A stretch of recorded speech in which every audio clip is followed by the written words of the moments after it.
Coach, I try to imagine J.J. Russell getting the word that not only are you playing, you're going to have a significant role in this game. This is a guy who's been a part of this organization for a little while in different capacities.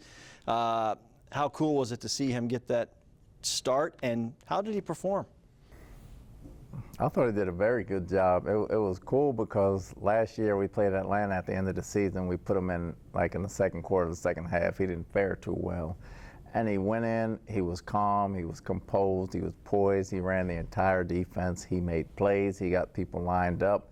He communicated with Ryan, who was in there for the first time, and kind of got him lined up to make plays as well, and he did a heck of a job. I'm proud of him. What does it say to guys that have been just in the system for a while? Maybe they haven't seen many reps, many downs, they've just been in it and exposed to it, and now they get on the field, they just seem to automatically know it.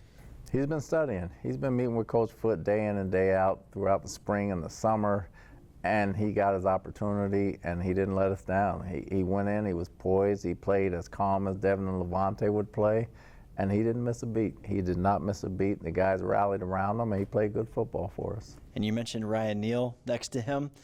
This is a guy who's worn a few hats already here. How did he do? He had a big play on the Carolina opening field goal drive, a tackle for loss there. He's moving all over the field as well, almost like Antoine in a way. How did he perform in that role? He played linebacker about 50-something plays, and he had to figure it out while he was in there. So he did a heck of a job. Ryan, he's a very heady football player. He hears the calls. He just had to transfer him to a different position and try to figure it out along the way. I thought he did a great job. I thought J.J. helped him. He made the big play in the red zone. He made some tackles for us. He took some pass drops for us, and he was a very calming guy to put in there. You went through part of the game and you forgot he was a safety playing linebacker for the first time, but he did a heck of a job for us. Ryan's a team guy. Ryan's a very heady guy, and I can't say enough about him. Can't say enough about him. Overall, defensively, what worked so well for you guys? For the most part, we stopped the run and we didn't give up the big pass. We really got off the field on third down, which we're starting to do now, which is great. And we stopped them from what they're good at, third and short. We got off the field on third and short, and so that was huge. There was a moment in the game, Carlton Davis got a little emotional there. It caused a personal foul. Where's the line for you when it comes to, you got to play on the edge at all times, especially at that position. Then all of a sudden, just one bad moment can put your team in a hole. That was close. I mean, he was making a tackle. He was trying to finish the play. It wasn't a bad play. I think they said the whistle blew, and he was in continuation. I don't know how you can let go trying to make a tackle in continuation. Don't want it to happen. We don't coach it to happen. We see the replays with the referees. We've been trying to coach it better. We definitely got to try to play it better. Offensively, this was a day where you got it done when you had to get it done. Baker Mayfield seemed to be grinding all day. What was his performance like for you? Like you said, he was grinding. He made throws when he had to make the throws. It was tough sledding for part of the day. The rain in the first half took away most of that, but in the second half he found Mike downfield, and when we had to close it out, he got us in the right plays. He checked it down to Rashad when needed to be, and he played winning football.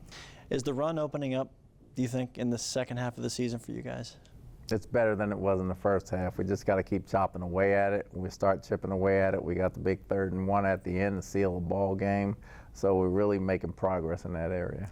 How do you get Chris Godwin more involved? I know he came in with a neck, he's probably pretty sore, but it was tough to get him going. He had that great run for the touchdown, but in the passing game, I know the defense kind of takes things away, but how do you get him more involved?